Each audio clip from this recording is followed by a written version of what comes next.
Welcome, everybody, to the Cornubia Sports Complex in Logan as the Logan Thunder host the Ipswich Force in your QBO Game of the Week, presented to you by Nothing But Net Media and Live Sport Australia. I'm John Guarn. I'm joined today by Dan George. Dan, a game between two local rivals here. Logan doesn't have much to play for. Ipswich, though, fighting for their final spot. Well, it's amazing to see some of the Logan Thunder social media stuff during the week. The last home game this Sunday, and it feels like only a few weeks ago we were here for opening night. So it's amazing that we're at this stage of the season. And you're right, Logan, we all knew they were going to be good, but I don't think anyone knew they were going to be this good at this stage in the year. And all credit to Coach Can and what those girls have done. So you're right, they're just trying to fine-tune and get in a rhythm, or stay in a rhythm, rather, for the playoffs. Whereas Ipswich, obviously a lot more on the line, and a win today would be massive for them. And we had Ipswich last week. It was a tough game for them last week against Southwest, the team they're battling for finals position with. Ipswich dropped that one, so pretty much every game from here on out is a must-win, while Logan has secured a top 2 spot. They nearly had a bit of help from the USC Rip this afternoon. Rip nearly pulled off the upset over the Spartans, but Spartans, it looked like, were able to get that win. What does Logan need to do to kind of get ready for this game, prepare themselves for the finals, but also you don't really want to risk injury? How do you approach this game if you're Coach Can and the Logan Thunder? Well, I think on the injury front, that's going to happen if it's going to happen. I don't think that can play into your mind at all. It can happen at practice during the week. It could happen any time. So I don't think that's too much of an issue. If I'm them, I'm trying to say, look, if we win or lose today, it doesn't really matter. We all know that. But we've got a bigger goal in mind, and they've been working towards this for a number of months, obviously. And now to be on the cusp of playoffs and a top 2 finish and looking at what that could potentially lead to, it would be amazing if their motivation and their execution wasn't a really high level today. I think they'll be ready to go. And if Ipswich can get a win at Logan on the road against a top 2 team, they deserve to be in the playoffs. So there's a lot for them to play for today as well, obviously. Yeah, Logan is down Jackie Luna Castro. She's starring for the Mexican national team in the FIBA Americas tournament. So that's a tough challenge for Logan to go against that tough front line of Ipswich. What's your prediction for this afternoon's matchup? Well, I think it'll be more competitive than maybe what the ladder would suggest it would be, but I do think Logan at home will have too much. And like Luna Castro has been awesome for them this year. Great pickup and fantastic for her to be playing where she is at the moment. But I just think if you look at their lineup with the Michaela Donnellys and the Cassie Smiths and Sarah Ambrose and these girls, and plus obviously Kate Gazer scores at a high volume most weeks. Good child off the bench. I think they've got enough tools to take care of Ipswich today, despite a few of Ipswich's strengths, which is that great front court that we've seen. Yeah, both teams share a common opponent. Both of their last games were against Toowoomba. Logan took down Toowoomba 93-45 last weekend. That was in Toowoomba. On Friday night, Ipswich got back on the winning track, winning 82-55 over Toowoomba. Toowoomba struggling this season, one of the teams at the bottom of the ladder, so I don't think it's a good indication. Logan already has a win over Ipswich thus far this season, so I think I'm going to have to tip Logan in this one as well, but there are going to be some interesting matchups. You see Ulu Matugu getting the start for the Logan Thunder. She's going to match up with Markel Walker. That's not an easy matchup for the young Matuga. No, it's not, and she'll be tested, but I think it's a great matchup for her. And we've spoken on our broadcast before about how fantastic she is and how well she does in the junior ranks. There's going to come a time at some stage where she'll have to take the transition from juniors into seniors, and it might be today. Well, Ipswich will have an opportunity to put the first points on the board. Walker has it at the top of the key. She puts it on the deck, gets it out to Farley. He'll fire the 3. That's short. Matuga with a nice rebound. That's what you want to see out of Ula Matuga, doing some work on the glass.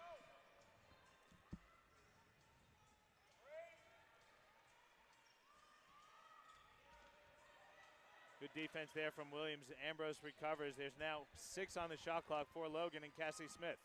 Good signs from Ipswich early defensively. This is a really ugly set. Could not have been uglier for the Logan Thunder. First possession of the game, they would have had an idea of what they wanted to run, and they just couldn't get it done there. So great signs for the Force coming out defensively early. Yeah, good defense there from Ipswich, forcing the turnover from Logan. Bit of half-court offense from the Force. Walker going right at Ambrose, flips it up, can't get it to fall. Offensive rebound, though. Putback attempt is no good, but she's fouled. Walker's been carrying a heavy load for the Force the last month or so. She's shown that she could carry the team on her shoulders. She's doing a great job keeping Ipswich in a spot for finals position. And that's what you want and expect your imports to do. But it's a difference, obviously, between expecting and hoping they can do that and actually coming out and getting it done. So all credit to her. She's been playing really well. First points of the game are to Ipswich on a Walker free throw. Second one as well, so Walker hits him, and it's a 2-0 lead here early for Ipswich.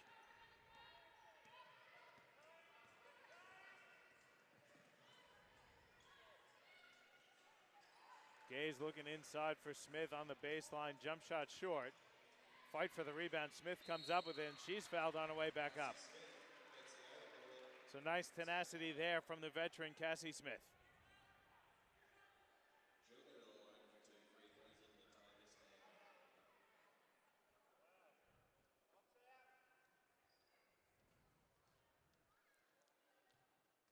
I think we said it before a few times, and anyone who's listened to our Logan games before, I apologise if it's too repetitive, but I think when you look at a team getting ready for the playoffs like Logan are, top two, there are stars and high-scoring players, and then there are girls like Cassie who just do amazing work. And I mean, she's 40% on the season from three, 50% from the field, 80% from the foul line. Good defender, and showing her worth early here again today.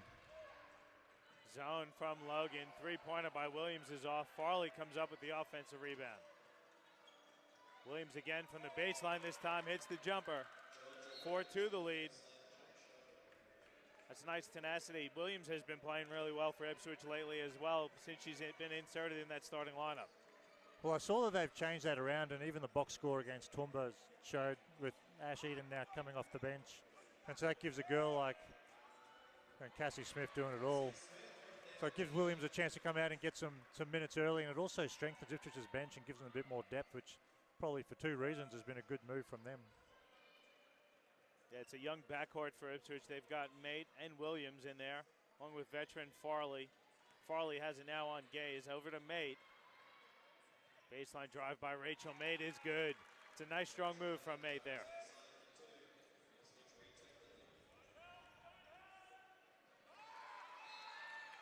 Good defense there from Ipswich. Blocked by Mate.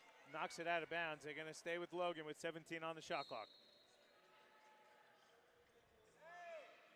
Matuga from the elbow, that's good. Matuga can hit that one if you give it to her. She showed it there.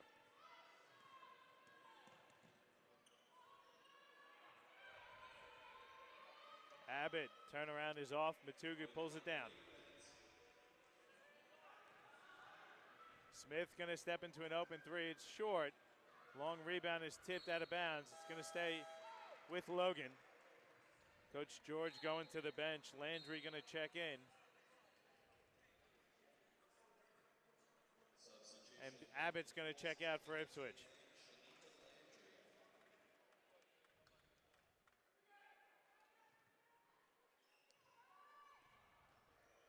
Miscommunication there. Logan turns it over. So sloppy start from Logan here. They are up 7-6 though. Good drive. Nice block by Matuga. Walker follow is no good either.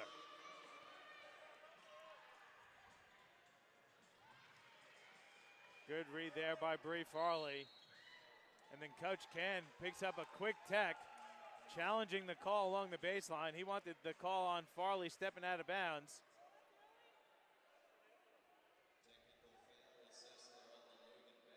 He wants to know where his warning is, but he got the quick tee there. I think if you're talking to the refs hoping for a warning before you get a tech, well, I think there's a justification just to give a quick tech. I don't know. I think the officials every week do a really good job. And like, I understand coaches needing to go after the officials maybe to pump their team up, and they have come out really sloppy today, Logan. I know they're up, they were up until that foul shot, but they haven't looked as crisp as we would have expected maybe. So maybe he's trying to send a message to his players, but I just love the coaches just to coach and focus on their team, and I don't mind a technical there. Who knows what he said? We'll never know, but Ipswich's ball anyway. It's a Sunday afternoon. Everyone's chilling. Coach Can fired up, gets the tee. Farley hit the free throw, so it's knotted at 7. She gets it out to Williams, who puts it on the floor. Now out to Farley. Good steal there by Ambrose. She tries to get it ahead to Matuga, who leaked out. But she gets it back from Matuga, and Ambrose misses the layup, though.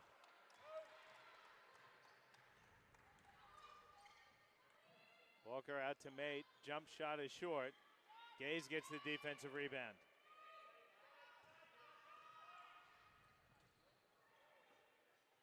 Donnelly's entry pass is knocked out of bounds. Going to stay with Logan. Both teams going to the bench. Hazel Fui going to check in for Logan. Ambrose going to get a breather, and Ash Deaton's going to check in for Rachel Mate for Ipswich.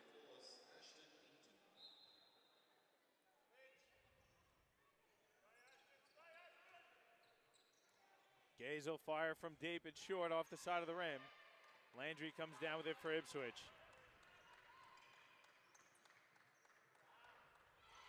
Donnelly with the steal. She's got a clear path to the bucket. She's fouled from behind by Walker.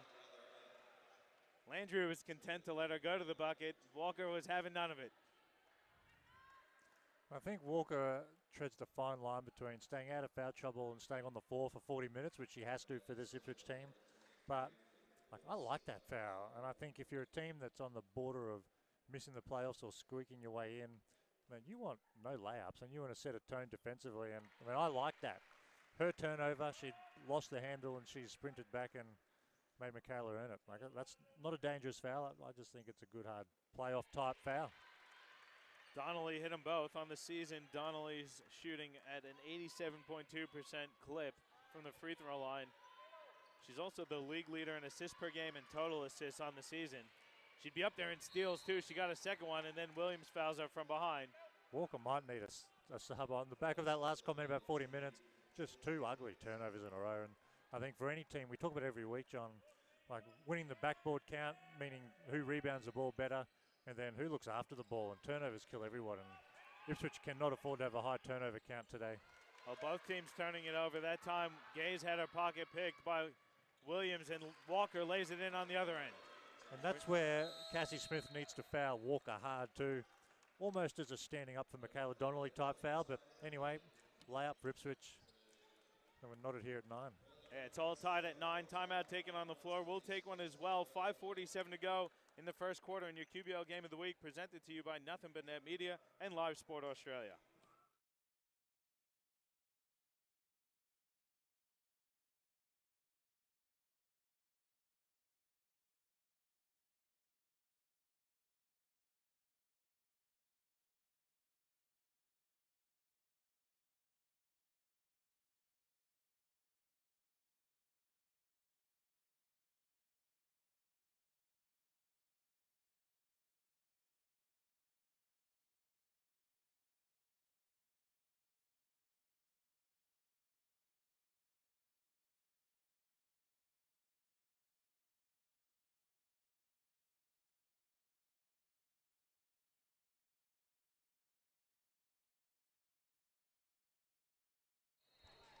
Back with you from the Cornubia Sports Complex. All knotted at 9 with 5:47 to go in the first quarter. Dan, pretty good timeout. Both teams a bit sloppy. I think that was Coach Can took that one.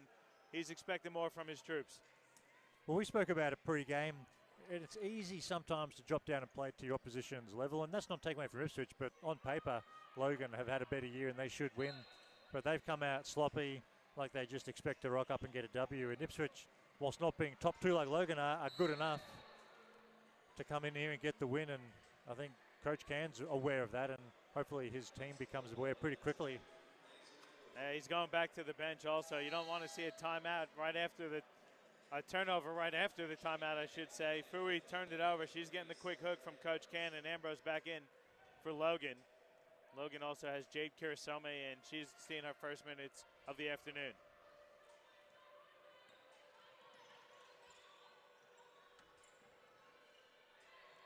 Walker working on Ambrose on the baseline. Ambrose picks up the blocking foul. So 3-2 the foul count. Logan has 2. Ipswich with 3.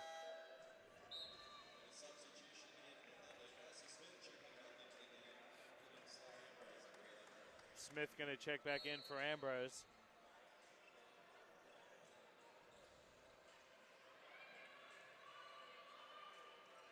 That was Ambrose's second personal, so she's going to have a breather as Eaton's going to fire the wing 3. That's good for Ash Eaton. 12-9 the lead here for Ipswich.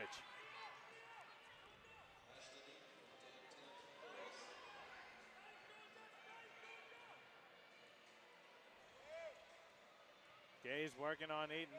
Picks up her dribble. There's 8 on the shot clock now. Donnelly has it. Going to the rim. She's blocked by Williams.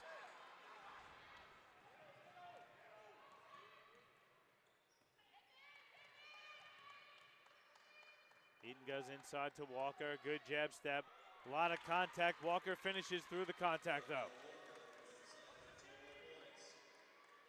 That's really nice recognition from Ash Eaton too, and I think just having hit a 3 a moment ago, as Kate Gaze answers quickly, I haven't seen much from her this afternoon, so it's dangerous signs if she gets going. But when Ash Eaton just hits a 3 and comes back and gives up a shot to feed Walker inside, and I mean, Walker's a tough matchup down there for any of these Logan bigs today without Luna Castro here.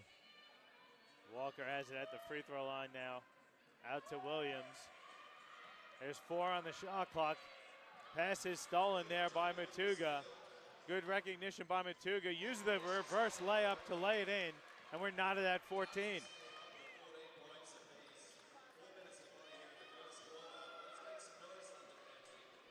That's a great steal and finish by Matuga, going coast to coast. Here comes Williams, layup in. The seas parted, and Williams took it home.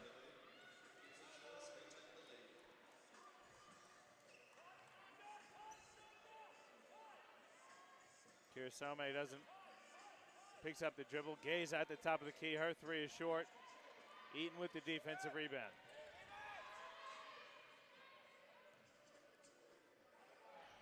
Good pass inside to Walker. She can't finish, but she's fouled.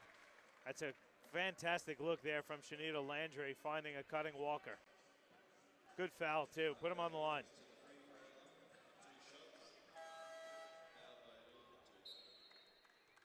Alice Honoré going to get some court time here. Matuga taking a breather, and Mila Goodchild going to check in for the first time as well for Michaela Donnelly. Goodchild coming off representing the green and gold yet again and bringing home another gold medal for Australia in the Oceania Under-17 Championships. I think that wrapped up last week. Well, it was amazing looking through the photos online of that team and seeing just how many of the QBL girls were representing Australia, and awesome, obviously, for Goodchild. And she's got a huge future. Eaton's going to fire another 3 from the wing. That's off. Landry with the offensive rebound. It's stolen by Gaze. Somehow she gets it to Cassie Smith. Cross-court pass tipped, nearly stolen, winds up with Gaze. Jump shot is good. If you turn it over, not a bad option to land in the hands of Kate Gaze, is it?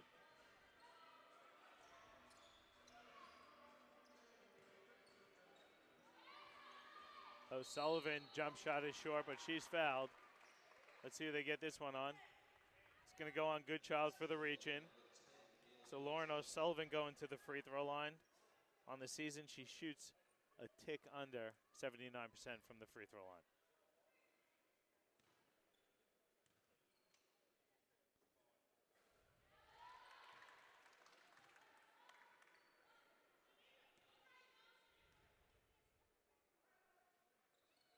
O'Sullivan goes 1 of 2. It's a common theme for Ipswich. They struggle from the free throw line. They only hit 66% from the free throw line last week in that win against Toowoomba. Gaze, another 3 is off. This time it's tipped out of bounds. I'm going to say it went off a Goodchild, so it's going to stay with Ipswich. Logan going to pick up a little pressure, trying to speed the game up. It's being played at that half-court pace, which favors Ipswich up to this point. Well, I think you're right, John. The style of game definitely suits Ipswich, and they're even in the half-court executing a bit better than what Logan are. I think the challenge, like we see often, though, is when you come up against the top teams, you can do that for 2 or 3 quarters. Can Ipswich do that for 4 quarters? Landry lays it in plus the foul. They're finding the gaps in the Logan defense. Coach Kane would not be happy with the defense his team's playing up to this point, Dan. There's a lot of gaps in that zone, and Ipswich doing a great job recognizing it. Well, it's always interesting, given we only see each team, a handful of times. The games we don't watch, what are they doing? And I'm surprised that Logan is staying in his zone. I would have thought getting out and challenging girls to guard one-on-one and contain your man and just put some accountability in place, which a man-to-man defense allows a bit more, would be better suited to the Logan team at this stage in the year. I think Landry's saying they were going straight up and down there, but there was definitely a lot of contact. Yeah, Walker gets called for a second personal, so she immediately checks out. Rachel May going to go back on the court, and Goodchild's going to go to the free throw line for 2 shots. First one short. I did talk to Coach Ken before the game, and obviously they're playing to win, but he wants to try a few new things, give players a bit more action, get them ready for the finals. Because one little wrinkle for the Logan Thunder, they have that final week of the regular season is a bye for them. So they want to make sure that they're winning games and getting all their new stuff in during a live game. Donnelly saves it to Goodchild. Goes right at the defense. She misses. Kurosome follows and puts it in, though. Great hands from Donnelly. And it's interesting, just going back to that comment with Coach Canjon, like oftentimes I think when you go to the playoffs, every coach has an offense or two or a set play or a defensive wrinkle up their sleeve. Much better defense. It's easy to guard the half court when Walker's not in the middle. Eaton gets called for the reach-in foul. 15th foul there on the force, so that's going to put the force in the penalty and going to send Logan to the line for 2 shots. But you were saying, Dan, about heading into the finals, a couple of new wrinkles maybe? Well, I think most coaches have something up their sleeve when you go into the postseason, because with the tape these days, and especially in our league with Huddle and what we do, every team has seen every other team sets and know what everyone does. So everyone's got something up their sleeves going to the playoffs. So it's interesting with Coach Can, how much of your preparation do you do today, getting everyone minutes and putting some new stuff in, and how much of that do you just leave to the practice floor, get your girls ready in training and go really hard in that bye week in preparation for the opening round of the finals?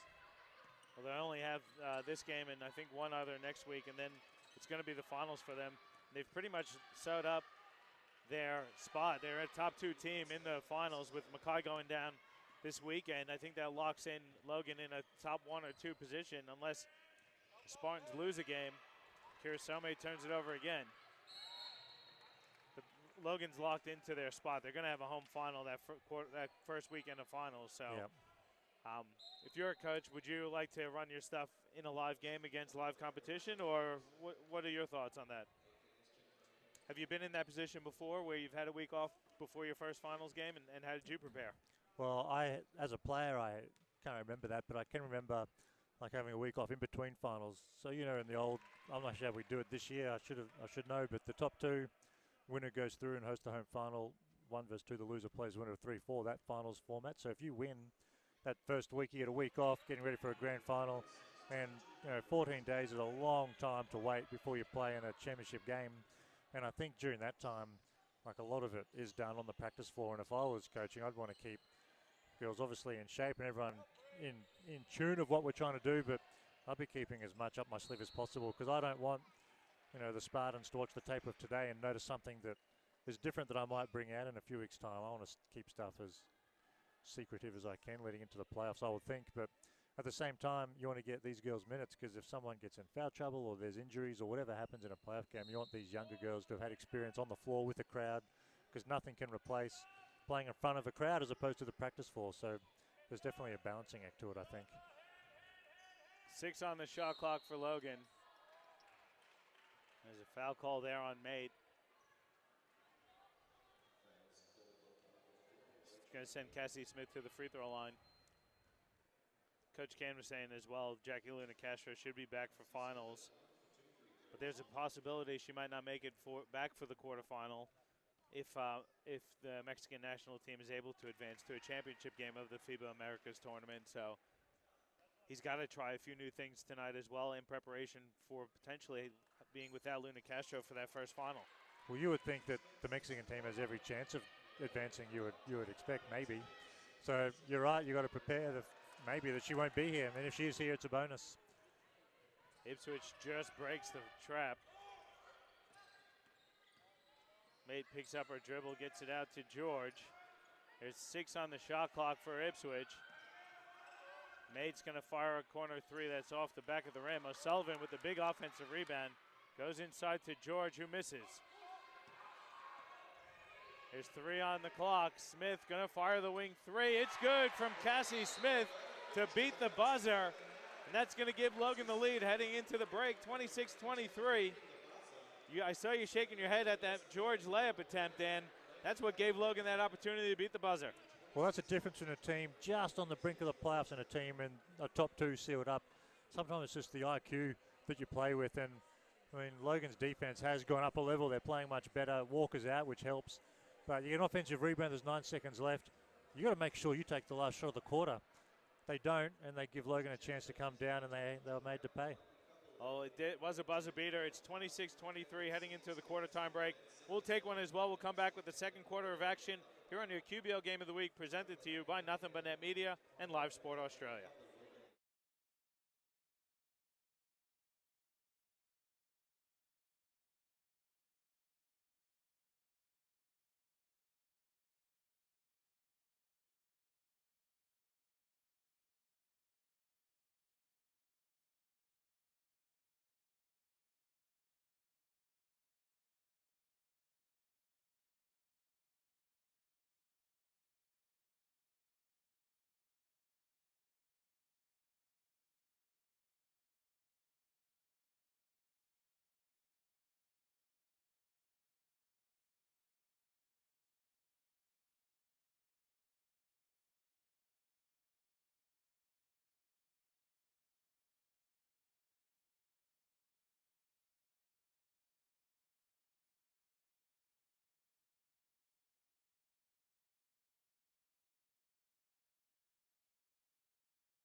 Back with you here at the Cornubia Sports Complex. It's just about to start the second quarter. Logan up 26-23. Dan, taking a look at the stats, what's jumping out at you? Well, the box score is pretty even, as you would expect for a 3-point game after the first quarter. Just listening in on that quarter-time huddle, though, with Coach George and the Ipswich team, he was pretty disappointed. He thought 7, the box score says 6, but the turnover count, which is what we discussed as well during the broadcast. They got to look after the ball, and he said, girls, we're down 3 and have turned the ball over 7 times, so they feel, I'm sure, if they can clean that up, that'll help them close this gap. Smith, good pump fake, goes to the elbow, jumper, it's off. Ipswich did a good job against Kate Gaze in that one as well, but Logan just really a well-balanced team. Nice pass by Walker. Mate, though, misses the layup. Well, Ipswich, good hands from Donnelly, too. Matuga, though, missed the layup. Ipswich was switching everything in that first quarter for a lot of the time. They'd switch on balls. Logan set it down pick. Ipswich would just switch it. They'd switch every pick, which I felt took Logan out of their stuff. And the perimeter girls like Kate Gaze did struggle to get the same looks they usually do. Michaela Goodchild's 3 is off.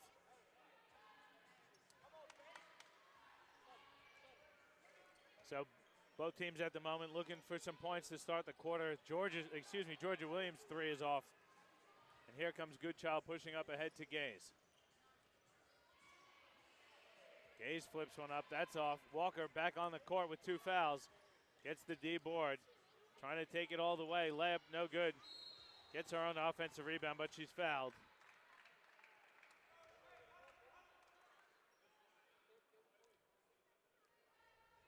Foul's called on Cassie Smith. That's going to be Smith's first personal. It's the first team foul as well in the quarter.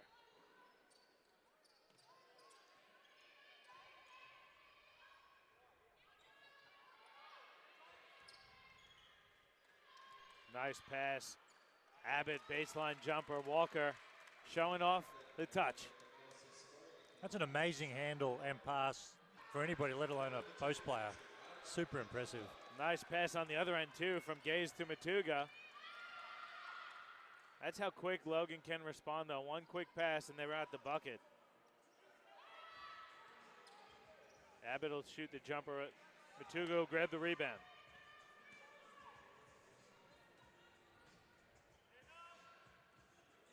Baseline jumper by Gaze, rolls in and out. Goodchild with the follow, though.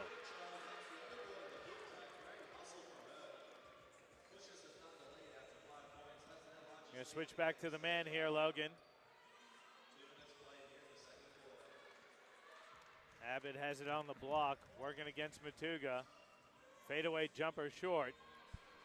Gaze corrals it. And that's a good look for Ipswich. Nothing taking away from that, but I think if Logan's going to play man, you've got to get Walker at the elbow at the post where she was so effective in the first quarter. Smith grabs an offensive rebound, then she's fouled.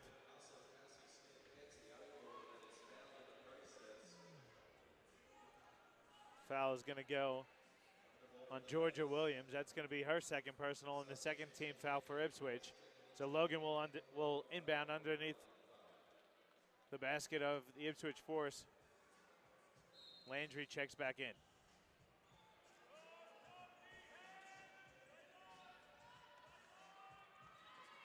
There's 7 on the shot clock. Donnelly ignores the screen, kicks it over to Matuga. Fadeaway jumper short. Matuga seemed like she had a lane to the basket there, didn't she? Yeah, it certainly looked like that.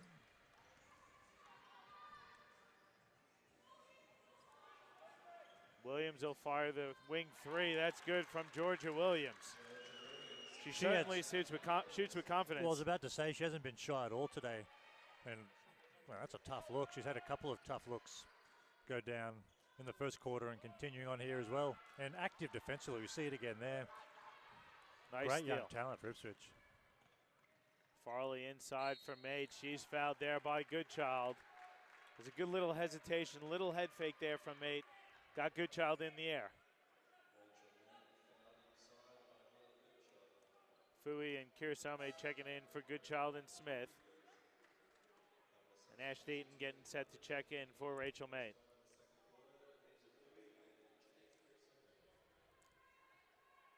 So Mate at the free throw line, shoots 79% from the field.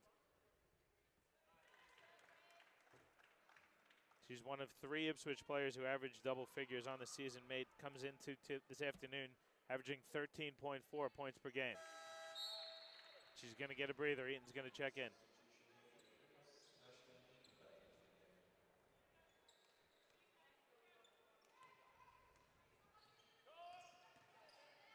We're knotted at 30, 6:40 to go in the first half.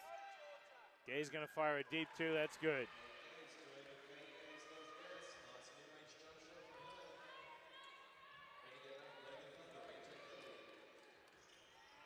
Landry trying to force her way to the bucket, misses. Now Gay's going to set the offense for Logan. They're in the half court here.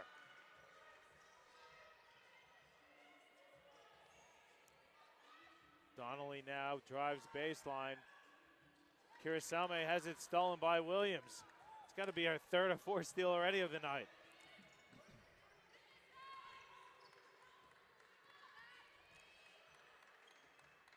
Williams has it for Ipswich. Working on Donnelly. A lot of contact there. Going to get that foul on Jade Kirisame. Yeah. Logan's 3rd team foul. Well, how impressive has Williams been? Been awesome today. And I think this is the time, 2-point game. They're hanging right there with Logan, which they expected, but I think most people here at Cornubia would not have expected it. But I just think Ipswich need to get Walker the ball, which they do again here. And she turns it over on cue. But I just think playing through her is great for Ipswich, and when you hang with a team for a quarter or 2, it's easy to fall apart. They've got to stay in their structures, which going inside to Landry and Walker, I think, is where their bread's going to be buttered for the rest of the game. It was just a miscommunication there. Walker got up for the jump shot, thought she had Landry. Landry steals it from Kirisame, going one-on-one with Kirisame now, nearly lost it. And she turns it over, though, with the bad pass to Walker. Donnelly short changes the layup attempt, and Eaton comes down with it for Ipswich.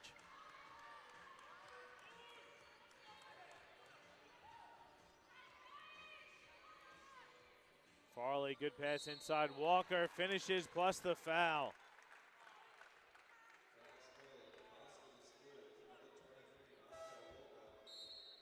Coach George going to take a timeout, so we'll take one as well. Just about 5:10 to go in the first half. It's a 32-all game between Ipswich and Logan on your QBL Game of the Week, presented to you by Nothing But Net Media and Live Sport Australia.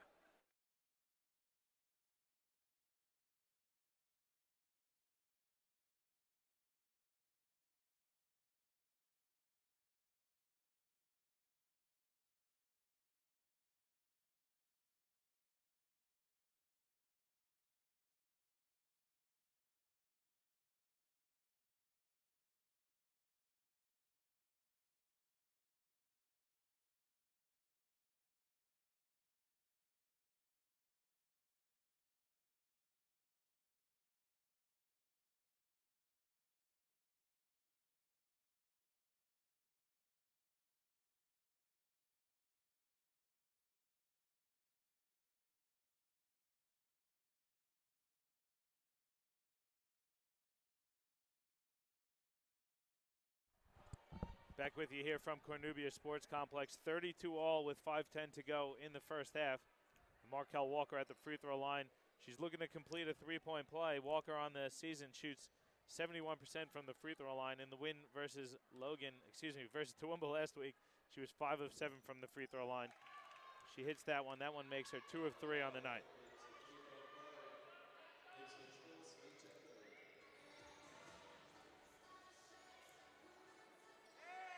Gay's going to fire the three. That's short. Farley chases it down.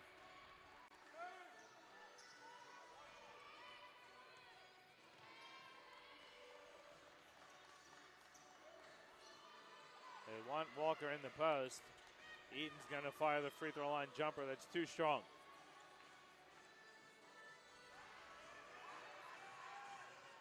Gay's jumper is short again.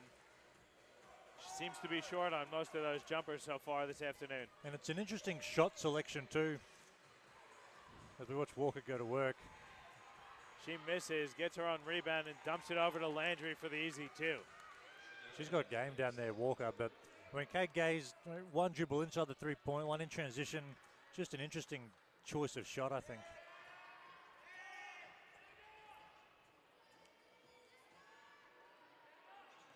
Gay's pounding the rock at the moment, looking for the screen from Fui. Gets the switch she wants, steps into a jumper, again it's short. Seems to be getting frustrated, Gaze. But good job there by Williams on the defense.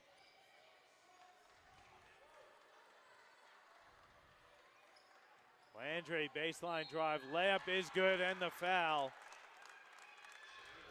Ipswich doing a great job. They're out hustling Logan at the moment. A lot more energy coming from the force than from Logan. Coach Ken going to take a timeout, Dan. Let's keep it here, 37-32. He was talking about it in the break, but Ipswich looks pretty good here this afternoon. Well, give Coach George credit. I just feel like in terms of executing and knowing where they want to get their stuff, we talk about it all the time, but Ipswich just know how they want to play, who they want to get shots from, what offenses they want to run, and they're executing really, really well. Logan, on the other hand, maybe on paper have a slightly more talented squad in terms of these juniors and the Australian reps that they've got, and Kate Gage, who obviously plays full-time, but they seem to be relying on the talent and just playing, roll the ball out and just go hoop, as opposed to this Ipswich team who are just getting through their sets and look awesome doing it. Yeah, let's take a quick look at the statistics. We'll take a look at Ipswich first, leading the way. Surprise, surprise, Markel Walker nearly at the double-double already. She's got 10 points, 8 rebounds. She's also got 2 assists. So doing a little bit of everything. She's only 3 of 8 from the field, but that's what you want. You want her shooting the ball if you're Ipswich. No, I agree, but even if she's not shooting it, you want her making the play and getting the ball in her hands. Just draws so much attention from these Logan defense that it opens up room for other girls like Landry, like Ash Eden, like Georgia Williams, and these other girls get easier looks because Walker's doing so much work down there. And also, I just want to give a shout out to Georgia Williams. Like you said, having a great game so far this afternoon. 7 points. She's 1 of 3 from 3. She also has 2 assists and 3 steals. You look at Logan, and Logan's being led at the moment by Cassie Smith. She's got 10 points and 5 rebounds, and assist and a steal. But Logan's shooting 33% from the field and only 30% from 3. Landry's free throw increases the lead to 6 with 3:35 to go in the first half.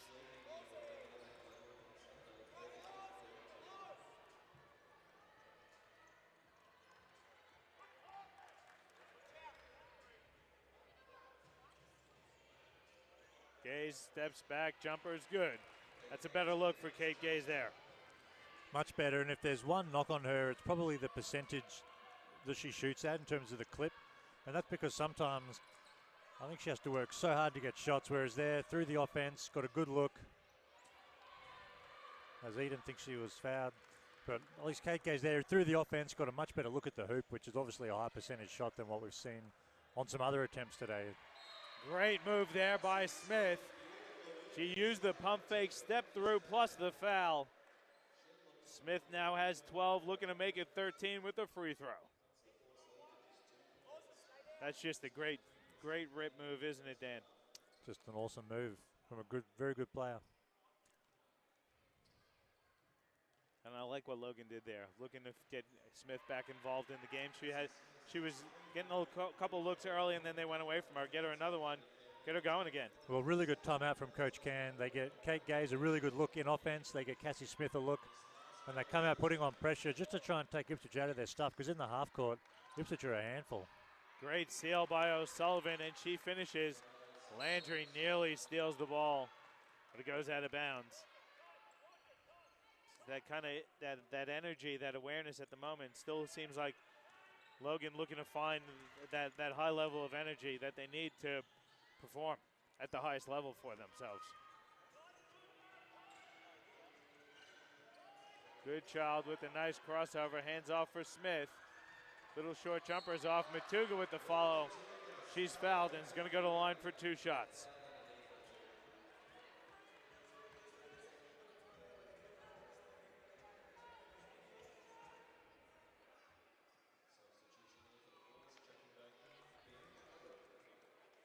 So Matuga at the free throw line for a couple shots.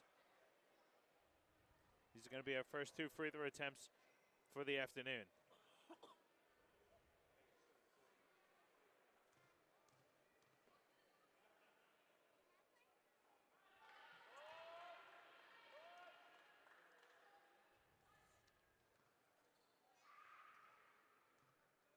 Pretty good crowd here in Logan for a Sunday afternoon, isn't it, Dan? Sure is, and they always get a good crowd here. And I think you can tell at the different clubs we go to who's got enormous junior support, really big engagement from the juniors through the QBL program, and who doesn't. And Logan obviously does. Plus, it's the last home game of the year before the finals, so good to see everyone coming out to see what's happening. Farley's 3 is off. Gaze pushing up now for Logan.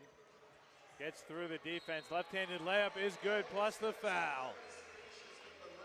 And that's the kind of move you love to see Kate Gaze make. Goes the length of the floor, gets to the rim, as opposed to a few minutes ago, we saw her same position, pulls up from, foot inside the three-point line. Putting pressure on the defense like that, I think is great for her. That foul was called on Georgia Williams, her 3rd personal. We see Rachel May going to get set to check back in for Williams.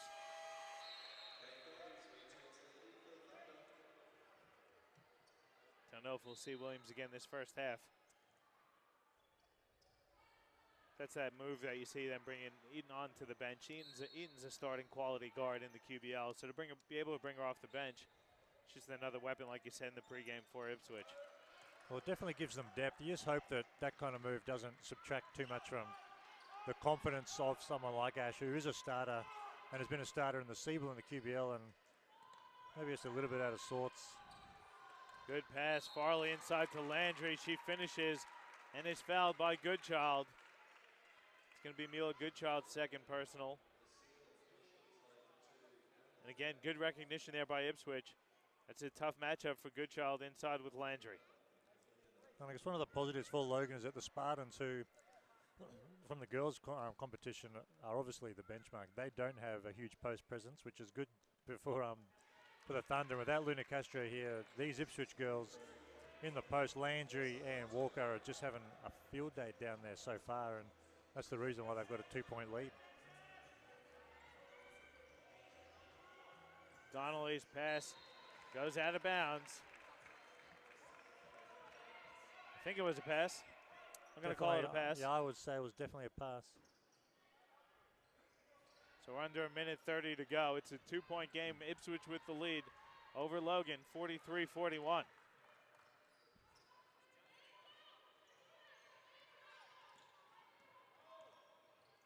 Eaton inside, Abbott lays it in. That's what we were talking about a second ago with Ash Eden, like a bench player to have awareness and run the clock, and gifted Abbott an easy 2 points there. Really nice guard play from Ash. Goodchild behind the back, gets to the rack, can't put it in. Smith, though, hustles down the offensive rebound. Gaze going left, shooting with the right hand. Missed, but got the rebound. And Gaze stepped through, tried to bank it home. Matuga chases down the offensive rebound.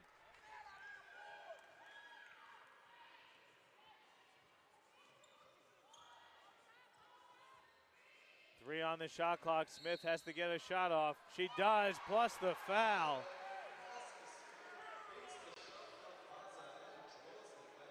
Coach George doesn't want the continuation. They gave it, though. So Cassie Smith going to get to the line for another shot. I was actually watching off the ball. Regan, did you get a look at that?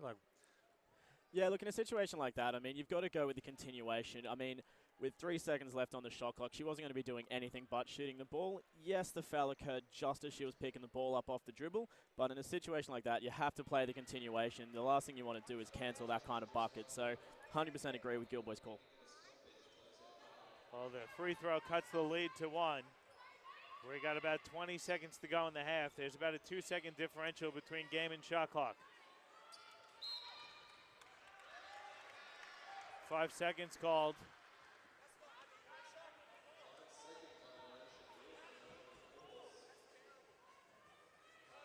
So turnover there by Mate. You would think you'd have some kind of warning there, wouldn't you? I didn't see I didn't see any a count count. either. So, well, it's just rough because we saw to close the first quarter some bad clock management. It looks like it's going to happen again, unfortunately, for Ipswich. great pass from Smith to Matuga, who finishes. And Smith involved in another buzzer-beating play there. She created something out of nothing. And Logan going to sneak into the halftime break, up 1, 46-45. Coach George still not happy about that call.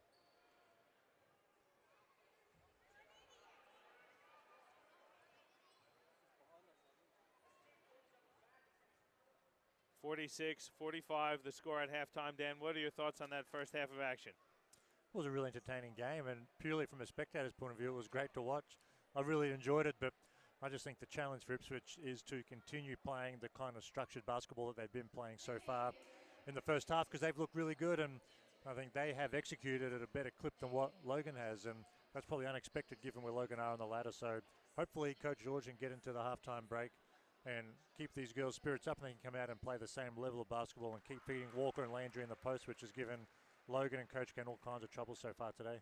Yeah, and all things being said, Logan, not their greatest first half of action yet. They go into the break up 1. What do you think Coach Ken is going to tell his troops at the break? It's a tough one, but I think it's always good signs when you're not playing your best to still find ways to win and still find ways to be obviously up, as Logan are at halftime. But I would expect them to want to clean up their offense. They've looked really sloppy, for choice of a better word, so far in the first half. Executed poorly, didn't get great looks for too many of their girls. When they did run stuff, they looked awesome. So I would think he might just want to see some more consistency in terms of execution, offensively, but also defensively. All right, well, that's going to do it for us for the half.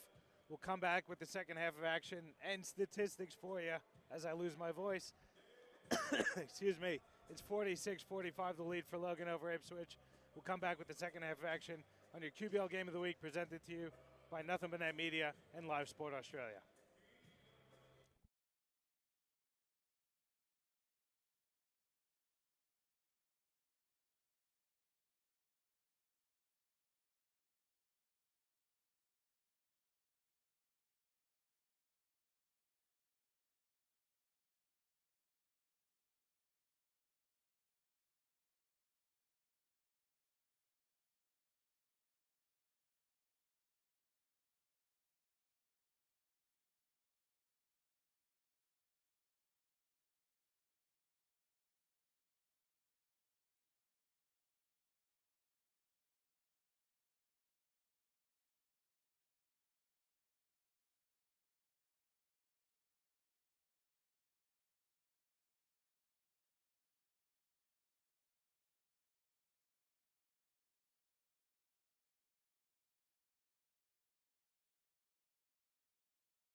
Back with you at the Cornubia Sports Complex. It's halftime. It's 46-45. The lead for the Logan Thunder over the Ipswich Force. Taking a look at the game statistics there, you can see Logan shooting 38% from the field, 41% from two, only 30% from three. They have hit 13 of 15 shots, though, from the free throw line. They've got 26 rebounds, 10 of which are offensive. So doing a good job on the glass, keeping Ipswich at bay on the rebound count. 6 assists and 10 turnovers, though. I have to think Coach Ken was definitely focusing on those 10 turnovers for Logan. You look at Ipswich, they shot 41% from the field, 43% from two, 29% from three. They also got to the free throw line 15 times, and they also hit 13 of 15. So both teams doing a pretty good job from the free throw line. 8 offensive rebounds, though, for Ipswich, 21 in total, 16 assists, 9 turnovers. So both teams kind of turning the pill over a little bit. Probably need to do a better job. I imagine both coaches were talking about that at the halftime break. Take care of the pill, guys, and we'll be in good stead. Let's look at the individual leaders, though. You've got Cassie Smith with 16 points, 6 assists, 6 rebounds, and 2 assists. Kate Gaze has 12 points, 3 rebounds, and 2 assists. And you've got Ula Matuga with 9 points and 8 rebounds. For Ipswich, leading the way, you've got Shanita Landry with 11 points and 4 rebounds. And then you've got Markel Walker with 10 points and 8 rebounds. So the players you kind of expect to be leading the way for both teams are doing the job that's expected of them. Well, I think the key is who's going to make the adjustments. You're right, all the girls we expected to be leading the way are leading the way. Who's going to adjust and who's going to take away those strengths? And Logan unable to take away Walker's strength there. And Sarah Ambrose had 2 fouls real quick to open the first quarter. So it's probably on her mind as well, just to stay on the floor a little bit, which means Walker's going to be able to do what she wants. Yeah, Walker also has a couple personals, so she's got to be careful when she's out there as well. Gaze picks up the foul on Rachel Mate. There's no continuation there.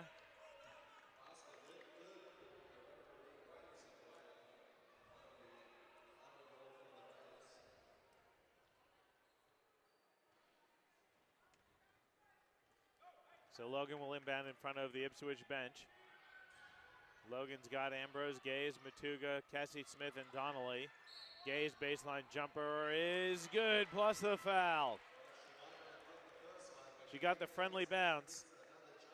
And she's going to go to the line for a three-point play opportunity.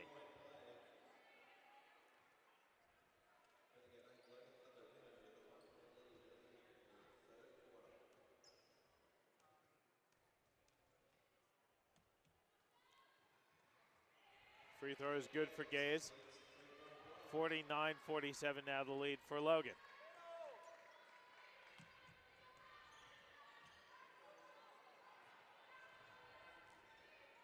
Ipswich has Eaton with the ball.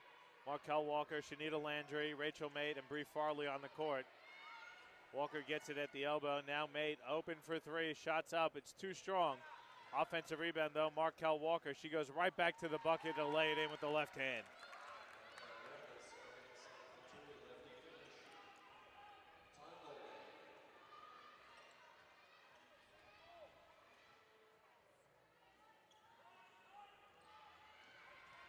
Gaze putting it on the floor, stops and pops.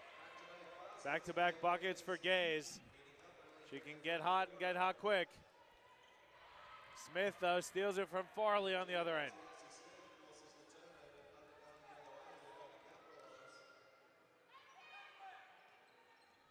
Tuga going to work on Landry. Layup plus the foul.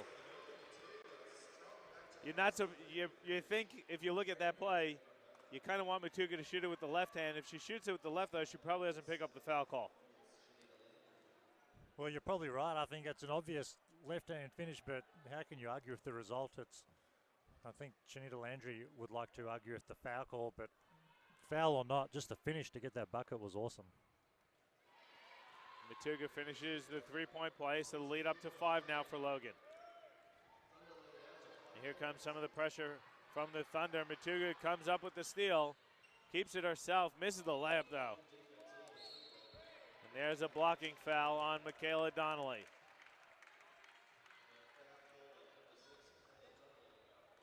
It's going to be Donnelly's first personal. It's the first team foul. Ipswich has 3 team fouls. Logan with the first one there on Donnelly.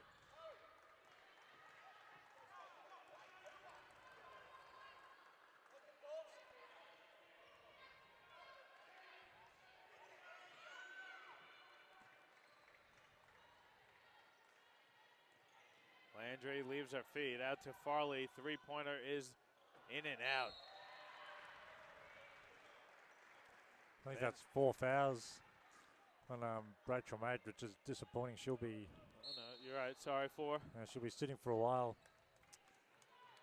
But Logan defensively doing a much better job. We mentioned earlier in the game, Ipswich were able to do what they wanted, and Logan a bit sloppy offensively and defensively, but their defense has really picked up coming into this second half. And this is what we've said as well. Ipswich can hang for a quarter or two, but these top teams find a way to pull away in the second half. And hopefully for Ipswich's sake, that's not what happens, but the signs are not great at the moment. Ambrose missed the shot. Williams has checked in. She's going to fire a 3. Too short. Gaze with the defensive rebound. And that's the sort of shot, I think, if Coach George goes back and watches the tape. Landry. A great block there by Landry.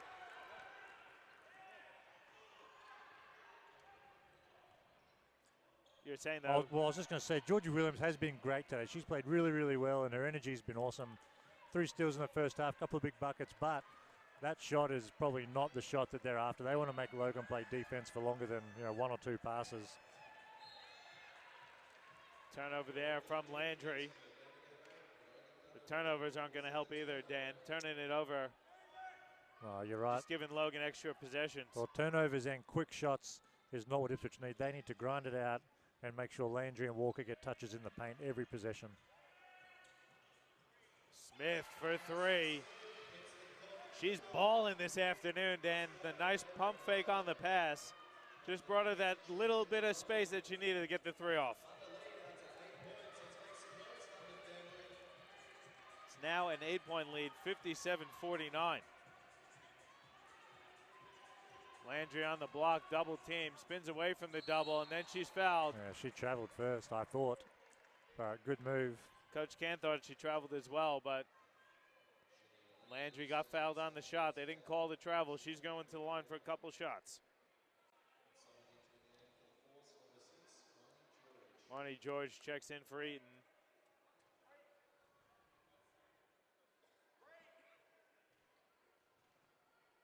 Lead is 8 for Logan over Ipswich. 6:12 to go in the third quarter. Dan, I'm not going to steal your credit on this one. Give us your knowledge on Shanita Landry. You've done a bit of research at the half. Well, you could have stolen it quickly, but like as soon as she stepped on the floor today, you're like, man, that girl looks exactly like the NBA stud Carl Landry, who played for so many teams, and we all grew up watching play in the NBA.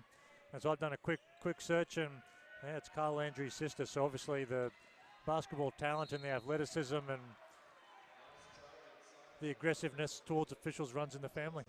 But she's played really well today, Shanita Landry. So it's, I'm just having a quick look. Played at Temple, pretty good university in the States, and has had a really good career. And it's great to see girls like that in the QBL. Yeah, so Landry picked up the foul. That's her second personal. It's the 15th foul already against Ipswich, so they're in the penalty. Matuga's going to go to the free throw line for a couple shots.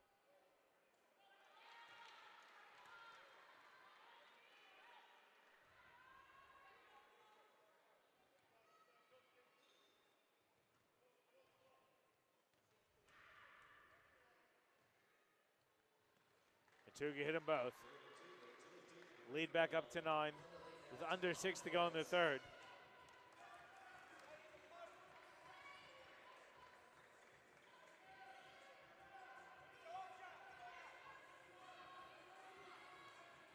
Georgia Williams has it now with the 8 on the shot clock. Hands off for Walker, who lays it in. Great find from Georgia Williams. Looked like she was lost it there for a second, but recovered nicely with the pass.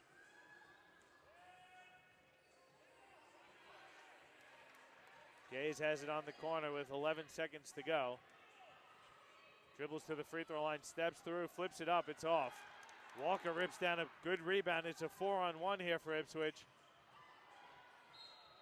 She turns it 4 over. 4-on-1 to turnover. That's going to give Coach George a headache. But Georgia Williams, I think Walker's right. She expected Williams to cut in and lay that up. And that's where she threw the pass. And like as good as Georgia Williams has been, if they do watch the tape, I'd be saying, man, get to the rim and get a layup out of that. And I think anytime you've got a team running transition basketball, you want to get layups.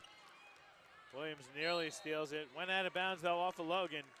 Williams won't get the steal, but she disrupted that play there. You love that, though. You make a mistake on one end, you try and make up for it on the other. Oh, no doubt. Then she fires the wing three. That's short. Nice offensive rebound and touch pass. Walker to Landry. There's been a couple of looks like that today. Walker just handing off to Landry and close, and that could have been an M1 quite easily. But when after a bit of a lull to start the quarter, Ipswich have come back out and playing well like they did in the first half again. So we're in for a really good finish to this game. Donnelly's pass goes out of bounds. Bit of friendly banter between the benches here, which is nice to see. Timeout taken on the floor, though. We'll take one as well. 4:37 to go in the third quarter. It's a 5-point lead for Logan, 59-54 on your QBL Game of the Week, presented to you by Nothing But Net Media and Live Sport Australia.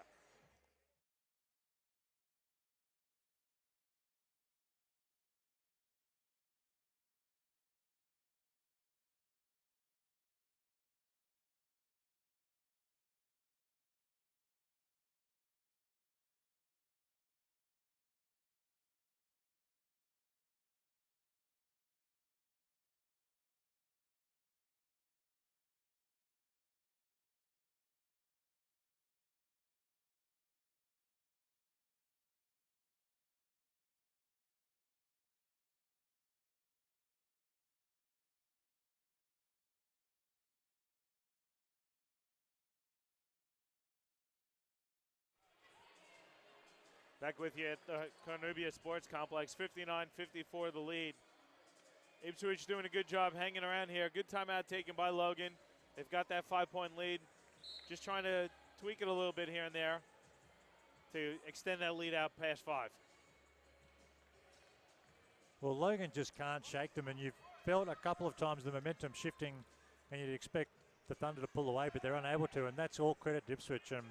They continue to run really good sets, and they know where they want to get looks, and that's Walker and Landry, and they've done a great job of finding those two.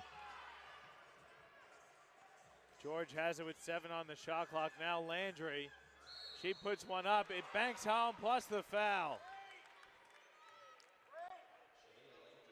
It was a lucky shot. You can see they flipped it up. They got the shot to fall. Obviously, not exactly what they wanted, but they'll be happy with that result.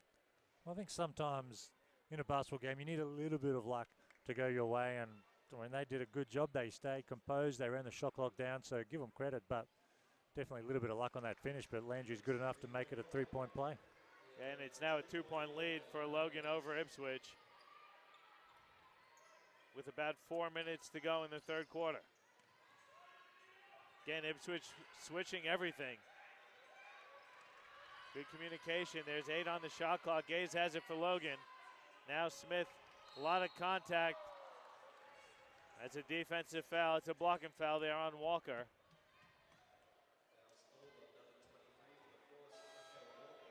That's going to be her 4th personal as well. So, well, more like 4 fouls is terrible, but I mean, Cassie Smith has not got up yet, which is, well, she has been playing amazingly well today, but forget about today. If they're going to make any noise in the finals, they need her healthy. This is, I'm sure she's fine, but there's definitely concern, which is concerning for us. Yeah, let's hope she's okay. She's going to need a bit of assistance to come off the court here, so let's hope it's nothing too major here for Cassie Smith.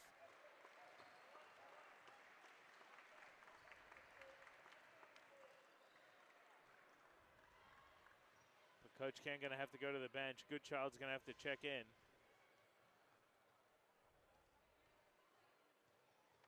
She seems to be okay. Looks like it's something on her. Can't tell if it's the left knee. Well, I'm guessing she might have stepped on Walker's foot maybe and just rolled her ankle, and that caused them both to go down. because Walker certainly hit the deck as well. It was Cassie Smith definitely in a bit of discomfort over there. There was definite contact. Smith was spinning away from Walker. There was the contact as Smith started to spin away from her.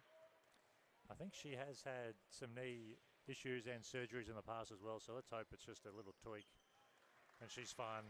No, she doesn't look in too much discomfort sitting on the seat across from us, so let's hope it's nothing serious. We wish all the best for Cassie Smith, who was 2 free throws hit by Donnelly, increased the lead to 4. Walker skips it to Williams in the corner for 3. It rolls in and out. Landry, offensive rebound, gets it to Walker, who lays it in. Well, Landry returns the favor that Walker's given her a few times this afternoon with an easy layup. It's not easy passing from post to post, is it, Dan? Those interior passes are quite difficult. Well, they're tough to catch sometimes as well because the pass comes from such close range. They're a hard catch, but these two girls have obviously figured it out. They're hooking each other up multiple times this afternoon. 2-point lead now. Ipswich has an opportunity to tie it with 2 or take the lead with 3. There's the backdoor cut from George. Layup attempt off. Walker puts it back up. She misses. Scramble for the board, and George comes out with it. Williams on the baseline. Layup no good, but she's fouled. So Georgia Williams going to go to the free throw line for a couple shots. If she could hit them both, we'll be knotted at 61.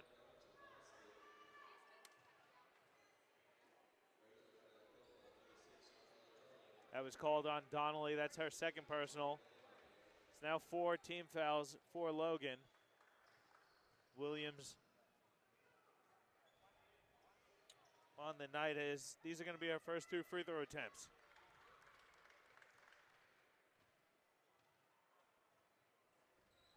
She missed the first.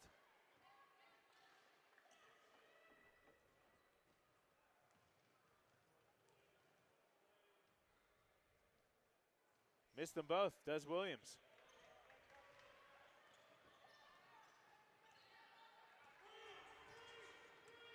So still a 2-point lead here for Logan. About 2:45 to go in the third quarter.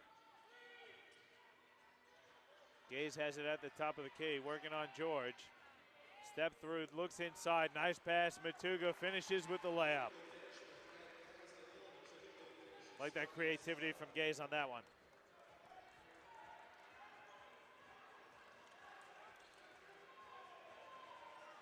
Landry, pass goes out of bounds.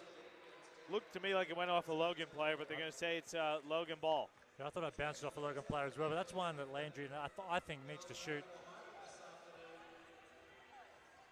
2 feet in the paint, that usually equates to a shot, doesn't it, Dan? Well, especially when you've got 17 on the night and playing really well, and you've got Walker down there ready to hit the O boards as well as yourself. Gaze deep 3 is well short. Walker over to Williams. Good spin on the baseline.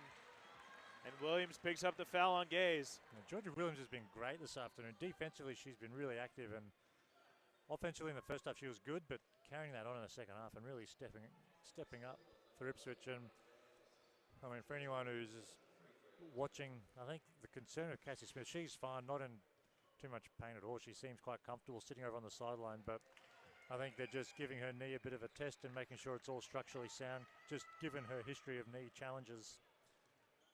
So I'm sure it's nothing major, but hopefully it's all perfect and she can get up and walk this off. So Georgia Williams hit them both. Bianca Abbott going to check in for Williams.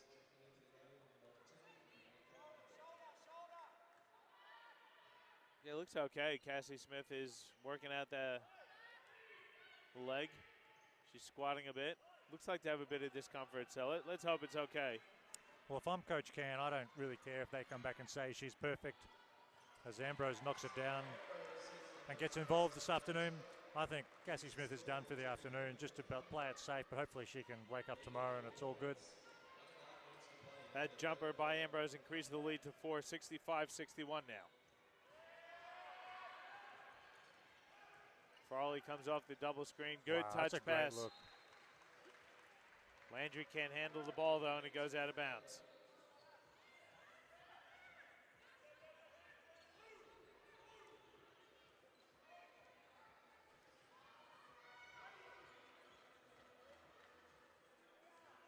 About a minute 10 now to go in the third. Goodchild in the corner for three. That's short. Donnelly tips it to Matuga, who lays it in. Who gets the rebound on that? Is that a rebound to Donnelly? And an assist, I would think as well. 2-for-1 deal there. Logan will take it. They're up 6. We're under a minute to go. George going to fire the three. It banks home. It's a big bucket there.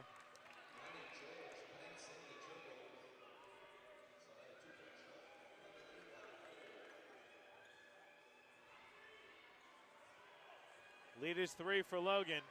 Donnelly has it inside to Matuga, who misses the layup attempt. Those are the ones that you need in a tight game, Dan. No doubt. Those are actually a really tough shot. When you're right in front of the hoop, you can't use the glass. As Walker almost gets it to go. They've got to stop her. There's no way anybody, let alone a big, can get a rebound on the defensive end and dribble the length of the floor and have no one step in front and take that away. The fact she can get to the rim is bad defense from Logan. Someone's got to get in front and make her give it up. But just back on the Matuga miss, that little bunny right in front of the rim looks like such an easy shot, but when you can't use the glass on either side, it's not a jump shot because you're only a couple of... That's actually quite a difficult shot to make unless you can get up and elevate and put it down hard, which obviously we wouldn't expect Matuga to be able to do at this stage anyway. Walker went 1 of 2, so the lead is cut to 2. I thought Walker had 4 personals, but she's only got 3 on there. So very minimal difference between the game and shot clock. You got to think Logan's going to hold for the final one. Goodchild, though, going to fire the wing 3. She was wide open. Long rebound goes to Walker. She's got 8 seconds to go. Euro step layup, though, is missed. Honoré comes down with it. Pass is stolen, though. Walker comes up with it inside of Farley. Layup is good to beat the buzzer, and we're knotted at 67 heading into the fourth. Again, Dan, we see them not holding for that last shot. It comes back to bite the team that took the jumper. Well, they could have waited. Well, 3 quarters, at the end of every quarter we've seen it, haven't we? And in the first and second, it was Ipswich managing the clock poorly. Just then it was Logan. And those are the sort of plays, if you're going to be a legitimate contender to win a title, you have to be more aware than that, I would think. So that's disappointing for Coach Can and his team. Yeah, it's quarter time, though. We'll take a break.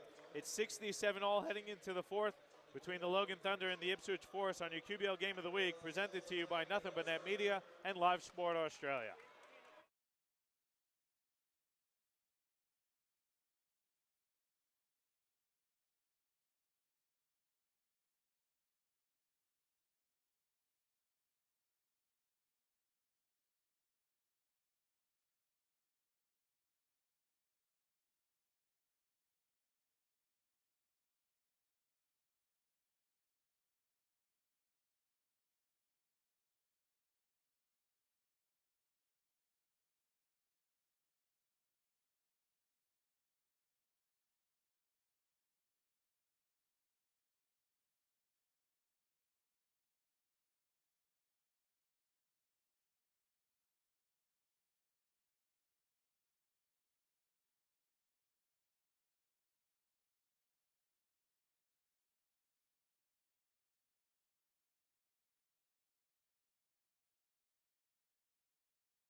Back with you here at Cornubia Sports Complex.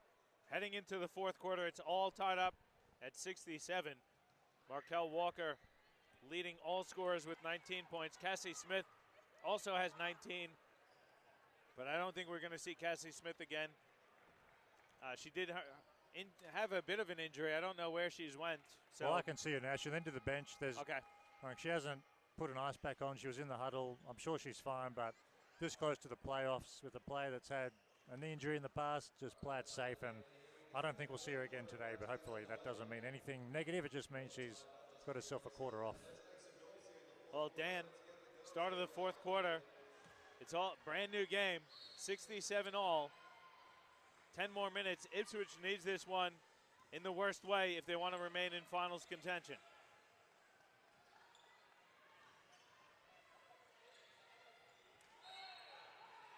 A lot of contact inside. Williams took a big shove there from Alice Honoré. Honoré going to get called for the personal foul. Georgia Williams going to have to shake that one off. She seems tough, Georgia Williams. Like, Yeah. she seems tenacious and shaken up from that play, but not deterred at all. Can I just give Jeff Horn, the Hornet, a shout out? This is his ring walk song. Every time I hear it, I just get chills thinking about July 2nd when he beat Manny Pacquiao. It's awesome to hear that music everywhere we go, it seems, but what a great story. And if you haven't yet, make sure you check out Dan's podcast where he interviewed the Horn when he was preparing for the big match between Manny Pacquiao, the Still Our Eyes podcast. If you haven't done so already, make sure you subscribe on iTunes. Oh, what a great shout out. Thank you, John. We'll get back to the game in a sec. We need some more episodes to come out. Yeah, we do. ASAP. When they're coming out? Well, I've been distracted. Let's just leave it at that. But there'll be more. Walker hits a jumper, so teams come out both shooting pretty well to start the fourth. The moment it's Ipswich up 2. Goodchild puts up the jumper that's short.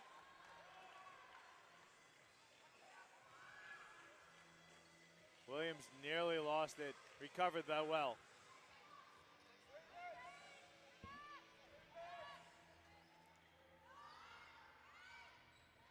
There's 7 on the shot clock. Walker gonna fire the 3. It's good. Wow, Walker doing it all, huh? That's her first three-pointer of the season. Well, what a time to get it, too. She's been great today, but Logan went to zone, having such a hard time guarding those 2 bigs for Ipswich and man coverage. They go to zone, and Walker knocks down a 3. Gaze missed one, but got another to fall.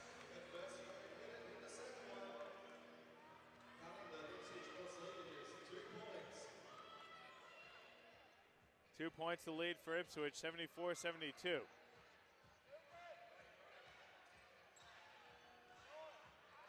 Eight on the shot clock. Landry goes inside to Walker. Williams has to make something happen. Reverse layup is good for Georgia Williams.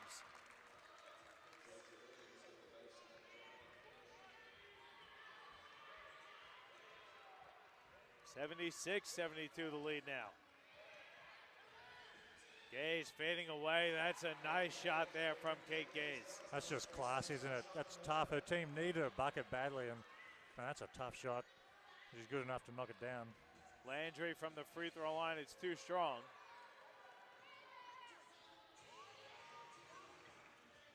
Donnelly finds a cutting Gaze. A lot of contact. They're going to call Gaze for the travel. Jade Kirisaume and Ula Matuga going to check in for Mila Goodchild and Alice Honoré.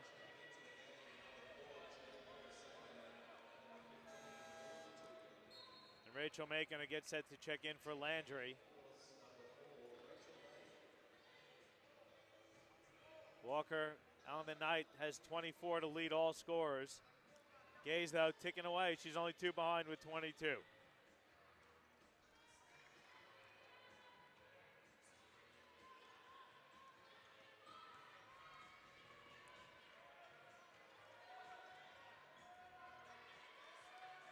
Walker, good pump fake.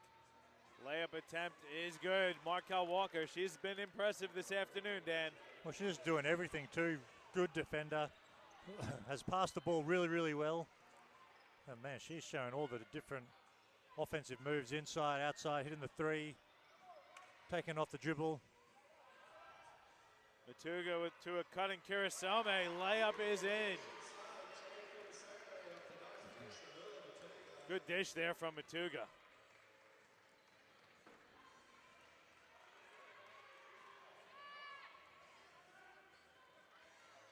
Farley hands off for Williams. A lot of contact. Gets it out to Mate. Jump shot rolls in and out.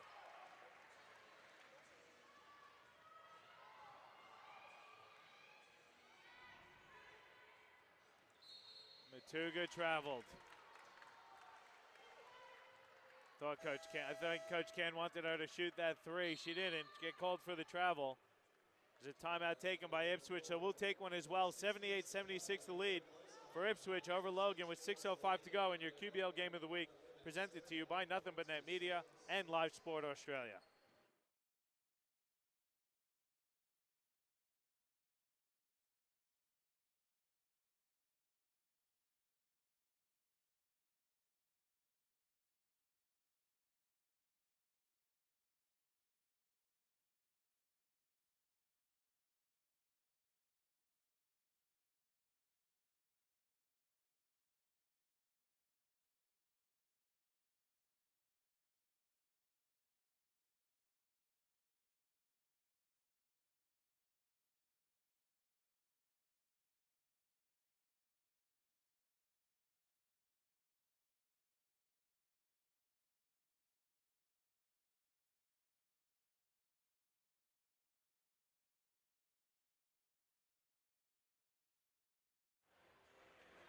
Back here at the Cornubia Sports Complex, 78-76 the lead for Ipswich over Logan. It's a tight fourth quarter here, Dan. It's just that slimmest of leads for Ipswich. 6 minutes to go. They really need to make sure they keep continuing to play their game, not allow Logan to take over the pace. Well, it just shows, too, in the playoffs, anything can happen. Here we have Ipswich on the road to a top 2 team looking like they're about to get a win, potentially, or at least in the hunt for one, as Walker continues to go to work down there. And Kate Gage played pretty good D, but just committed a foul, it seems. And you can hear the Ipswich bench saying all day, wanting Walker to keep attacking it. But I think this is where 6 minutes to go or close enough to it, who's going to execute better down the stretch? It's a close game.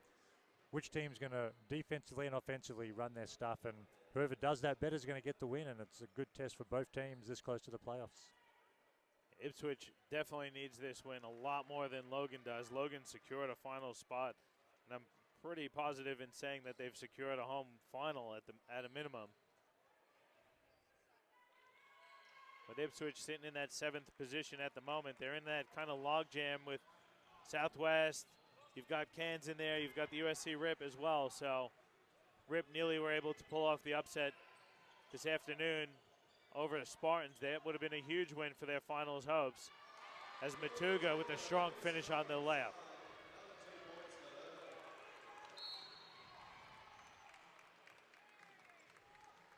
Kirasome gets called for the block. 3rd team foul for Logan. No team fouls at the moment for Ipswich. 5:27 to go in the final quarter.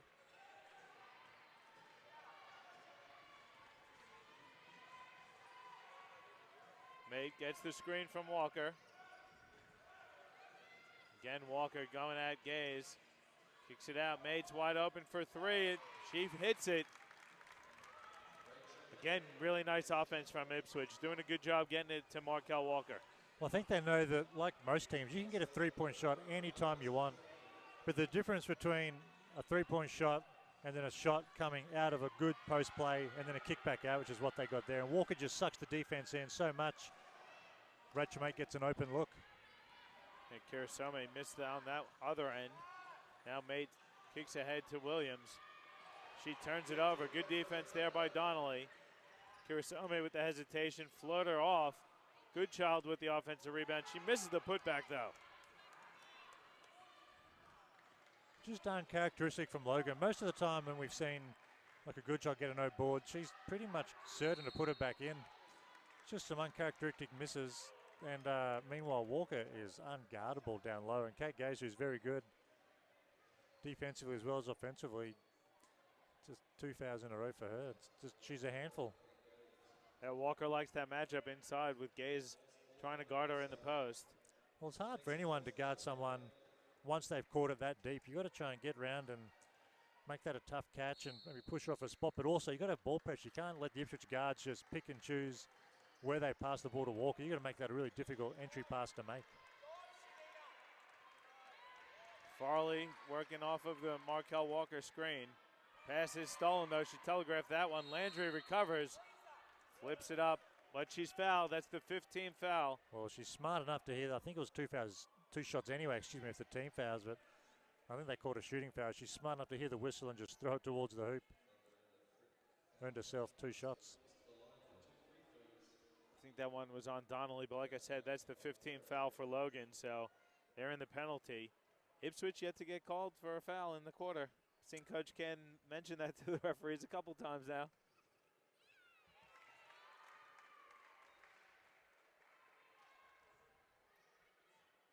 Landry hit the first one. The lead is 5. The second one is up. That's short, though. Gaze has it for Logan.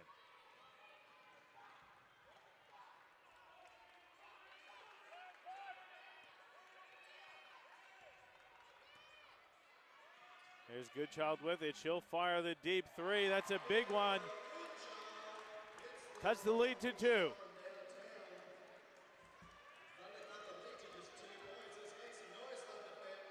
Mate, nice finish on the other end. Some of these young Ipswich backcourt have been super impressive this afternoon. That's a really difficult finish. But Ratchamate knocks it down. It's a 4-point lead for Ipswich over Logan. Gay's in a bit of trouble. Goodchild's going to fire another three. That's good as well. Back-to-back threes from Mila Goodchild. Cuts the lead to 1. I think it was Farley that was guarding Goodchild there. And there's no need to go double Kate Gaze. Walker was guarding her pretty well, had it contained. You cheat off and help. Kate Gaze finds the open man and Goodchild knocks down open three. You've got to be aware of who to help off and who not to. And bad defensive mistake from Ipswich. Donnelly steals it on one end, gets it to Goodchild for the layup on the other. And Logan retakes the lead by 1, 86-85. Well, I think Ipswich, if they don't get a bucket here, need a timeout quickly just to settle themselves down. Logan's going to make a run. It's their home court. They're a good team, but let's not get too flustered if you're the Ipswich Force. And I'll be calling a timeout right now. It was a decent look there by Walker, but it is a turnover. Ipswich now down 1 with 2:40 to go in the game.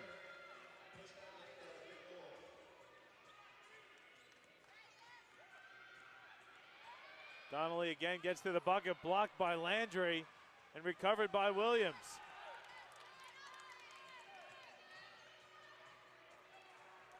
So here's the test for Ipswich. 2 minutes left. You've given up a lead. It's a close game. What are you going to run? How about a made corner three? It's too short, though. It's a good look. Well, I'm not sure. Gaze on the baseline, hits it. Coach George going to take that timeout as Logan has taken the lead 88-85. Nice run here from Logan to retake the lead, Dan. They're doing it on the defensive end, and they're hurting Ipswich in transition, which is the Logan Thunder's game. Well, there's a difference as well, John, between an open shot and a good shot. And I'd even like, I don't know, it's go to the extreme. And Rachel Mates played a great game this afternoon, so not to take away from her at all, but I would almost say Landry or Walker has to take the shot for us. And if they kick it out and we're open, cool. That's okay. Run it back out and let's get another post touch and just really grind it out. With 2 minutes left, I think, given that Logan's in foul trouble, jump shots lets the Thunder off the hook. You want stuff going to the rim, either these guys laying it up or Walker and Landry in the post. You're going to get a bucket or a foul shot, I would think. Oh, it'd be interesting to see what Coach George does. There's 2 minutes to go. It's a 3-point deficit for Ipswich. They definitely don't need the three-pointer. But again, to your point, do you take it if you're open? Depends, I guess, who's shooting. I mean, Ipswich on the night, let's see what they're doing from three-point land. They're hitting 30%. They're 5 of 17, so not a horrible clip, but not great either. Well, and Rachel made just made a big one a minute ago, so of course she's going to take it again if she's open.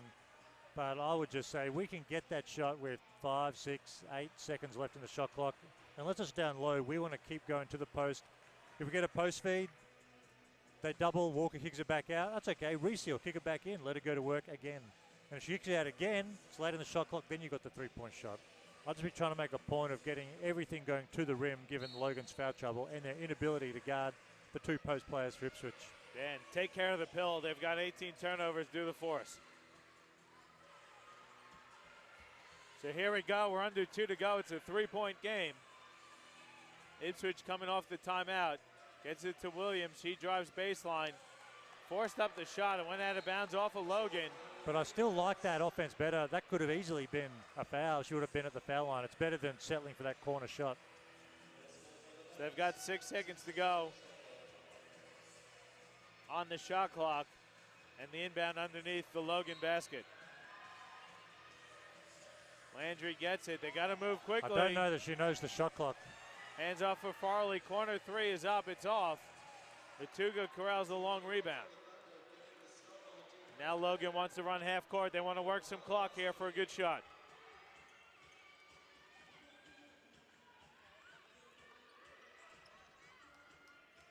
Matuga has it on the block now, working against Landry. Good defense, but a nice finish by Matuga. Lead is 5 now.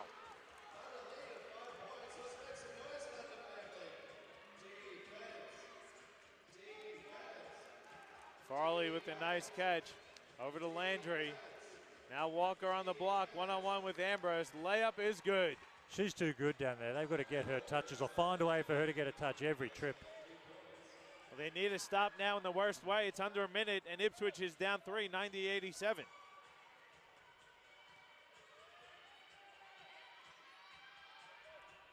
Gaze Gets the screen from Ambrose. Markel Walker switches out. Good defense. Gaze misses. It's tipped out of bounds off of Logan, so Ipswich has the ball with 39.8 seconds to go in the game. George going to check back in for Mate.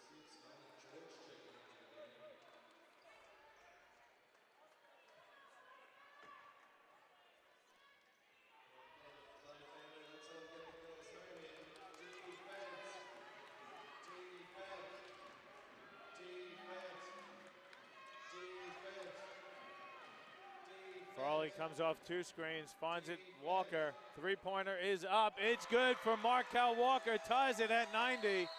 And Coach Can going to take the timeout. Logan has the clock and can hold for the final shot of the game. The fourth time. Let's see if the fourth time's lucky for one of these teams to hold off for the final shot. Well, if the first three quarters anything to go by, Logan's going to take a shot with about 8 seconds left, and Ipswich are going to come down and get the final look. Hopefully that doesn't happen, or it should not happen out of a timeout. But how about Walker? I mean, I think you said her first three of the afternoon was her first three of the season. What a time to hit her second one. She came into tonight 0 of 1 from three-point land on the season. Well, She's the biggest hit 2. criticism of that is, why have you only taken one shot all season? You've obviously got range. She's been super impressive today. What a time to step up and knock down a second three. Yeah, she's got 32 on the afternoon, and none bigger than that three-pointer to knot it at 90 with 24 seconds to go. If you're Coach Can here, Dan, you got to think Gaze has taken the shot.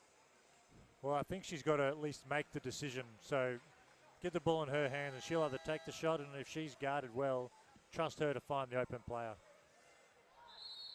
Well, let's see what Coach Can can come up with in this timeout.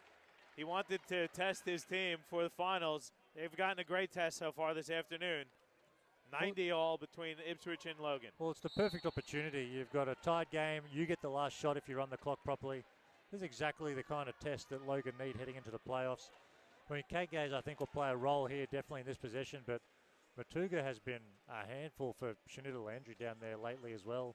So don't be surprised if she steps up and takes a shot here.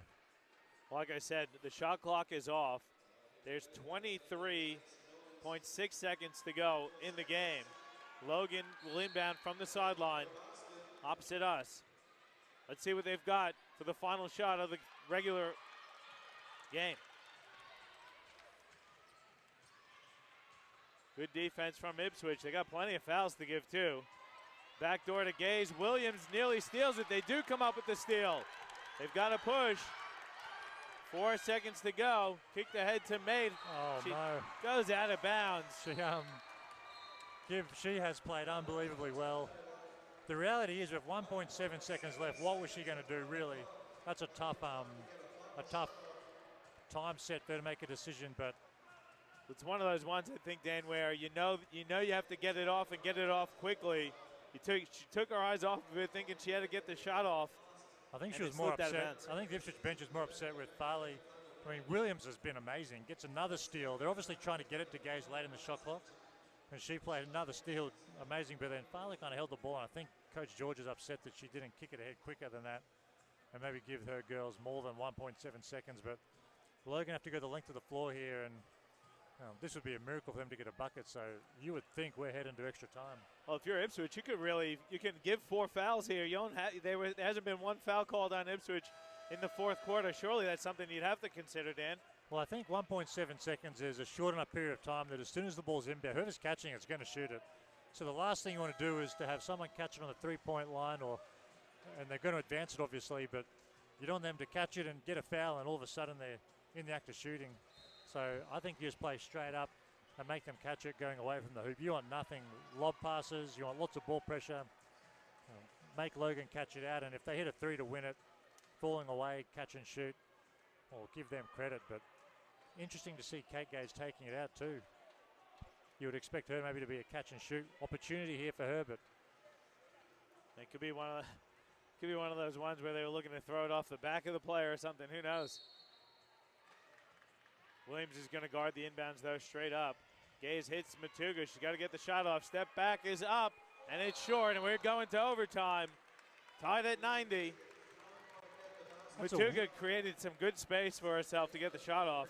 It's a weird that's a weird set play for Coach Ken to drop, in my humblest of opinions. And if Gaze is going to take it out, like if you're going to get a 3-point shot, Matuga's played great, but I'm not sure she would be your first option to win a ball game from 3. I don't know. I don't know her well enough to know if she's got that range. Coach Ken does, so you can't be critical of it. But if Gaze is taking it out, you'd almost expect Matuga to sprint to the ball, Gaze passes it, and then sprints and gets a quick handoff, because 1.7 seconds is long enough to run a play where you can catch it, dribble, maybe make one pass. That was just an unusual, not what I expected them to run, but anyway, we've got an extra few minutes here for them to figure out who's going to get a win. Yeah, we're going to head to overtime, the second overtime in the women's QBL this afternoon, as Spartans and USC Rip went to overtime as well. We'll take a quick break. We'll come back with the overtime. Your QBL Game of the Week presented to you by Nothing But Net Media and Live Sport Australia.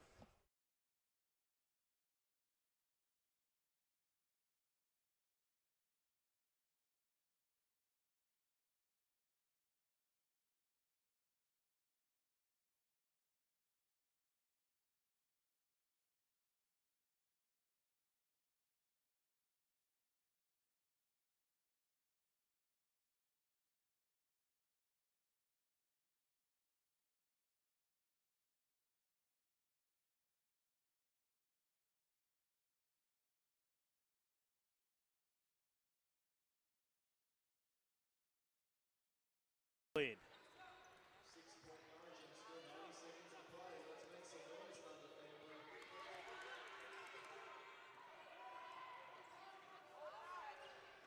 Ipswich going to work the clock here, up 6. Minute 14 now left.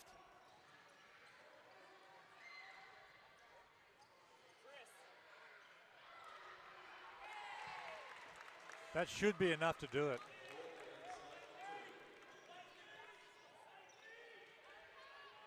.101.93. Jump shot is missed.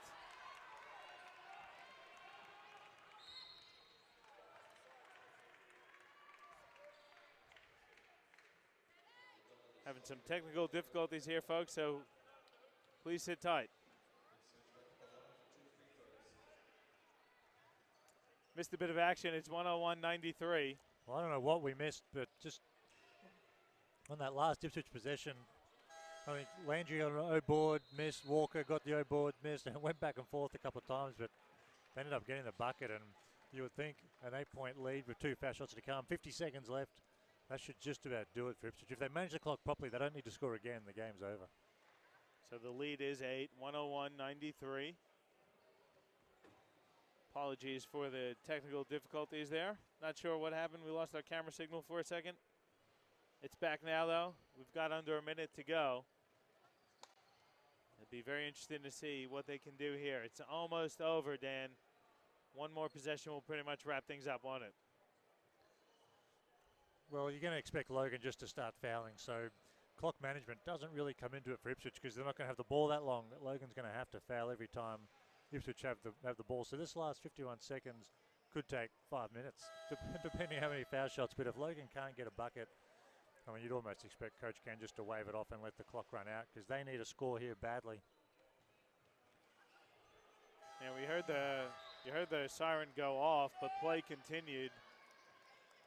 So I think the bench was looking to award a timeout to someone, but they let the play go. Well, Coach Ken called it and asked for it, and so the bench blew the horn, which you would expect them to do anytime a coach runs to the bench calling for a timeout. But the game went on, and Ipswich weren't too happy. But no harm done, and Farley's got 2 foul shots.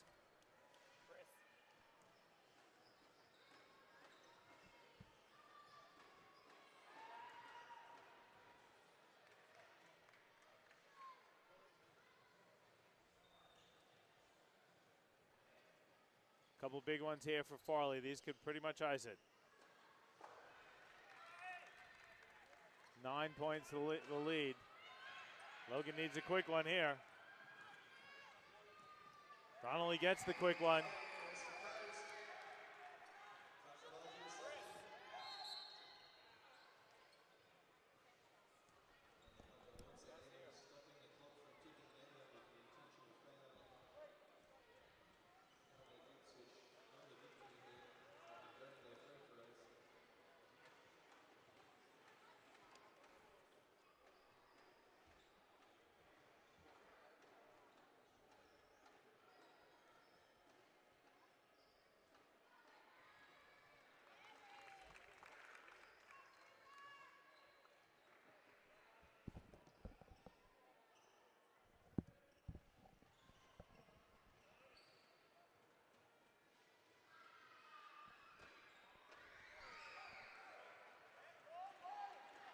1 of 2 from the free throw line for Ipswich.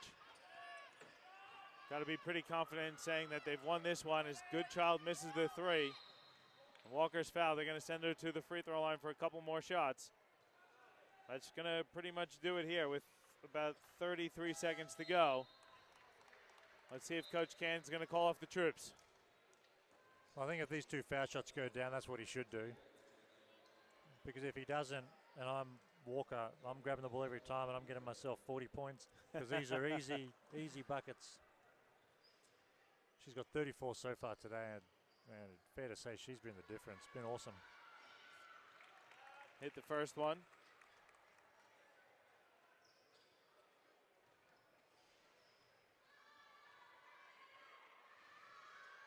And hit the second. So 10 points to lead now.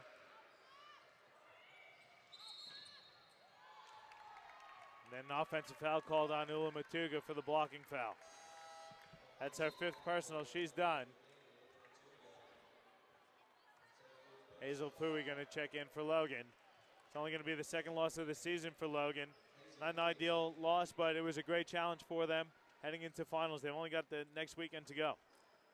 Well, this kind of loss isn't always a bad thing leading to the finals. You'd almost rather have a day like this now than you would have it in a month's time, obviously. So, I mean, if anything, this is a good learning opportunity. They'll go back, and sometimes winning can mask a lot. So you can play badly and win games and think everything's cool, when maybe a loss makes, the coaching staff look at the tape more. That makes the players think about what they've done a bit more. So sometimes these are really healthy things to happen. And if you're Logan, you think you just forget about it, but look at the tape and learn from it. That's obviously important. Whereas if you're Ipswich, gives you confidence knowing that if you can get into the playoffs, you can run with the top teams in the league.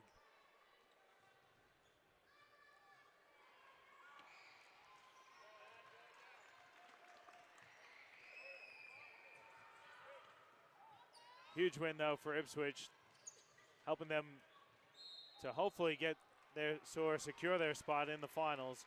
See if we could take a look at the schedule up ahead for Ipswich.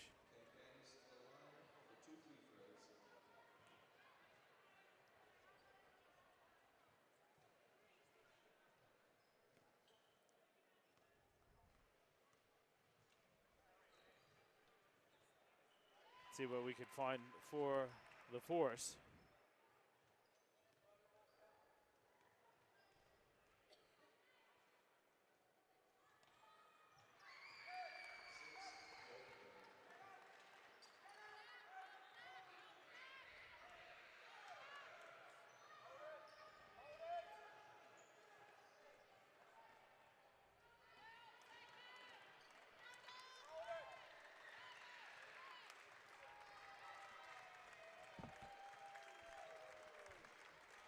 I have to apologize. We're still having issues with our camera here as the clock runs out. And it's going to be a 107-97 win for the Ipswich Force over the Logan Thunder.